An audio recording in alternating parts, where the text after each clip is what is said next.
Sizlar jonli karavot haqida eshitganmisizlar? Eshitmagan bo'lsangiz, unda joyingizga qulayroq o'rnashib oling. Ammo videoni boshladim. Bir o'yinchimiz oddiy mirda survival rejimida o'ynayotgan edi. O'yinchimizning hamma narsasi o'ziga yetarli, uylari va o'ziga kerakli bo'lgan resurslari bor edi. Bir tarafdan aytganda o'yinchi rivojlangan edi. O'yinchimiz o'zini kravatini tepasiga qanaqadir bir chiroyli fon rasmlarini osib qo'ydi. Ya'ni o'zi yotadiganda chiroyli ko'rinish uchun xonasi. O'yinchi konga tushib ketdi o'ziga kerakli resurslar va toshlarni olish uchun. O'yinchi toshlarni birin-ketinlik bilan qazimoqda.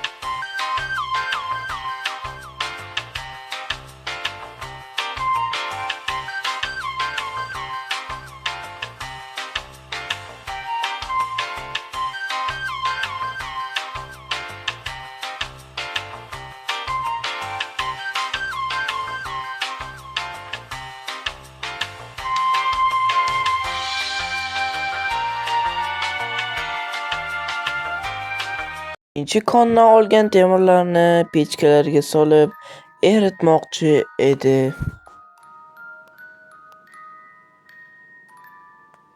Keyinchalik o'yinchimiz tashqariga chiqib, qilichini oldida atrofdagi zombilarni o'ldira boshladi.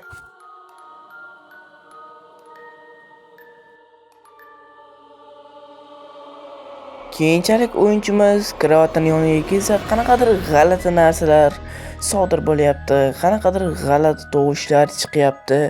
O'yinchimiz bundan qo'rqa boshladi va qo'rqqanidan ana bu rasmni sindirib tashladi va yotoqni ham sindirdi. Yotoqni boshqatdan qo'ydi-da, lekin rasmni qo'ymadi. Menimcha bu o'yinchi qanaqadir g'alati narsa bilyapti. Yoki yotoqda bir narsasi bor, yoki rasmda bir narsa.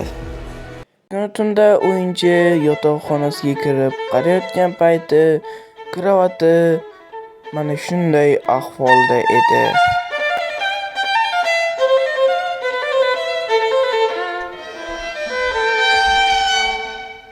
Asadbek, привет! Jonli kravat kelib o'yinchini o'ldiradi va shu bilan bizning creepypasta hikoyamiz o'z nihoyasiga yetdi.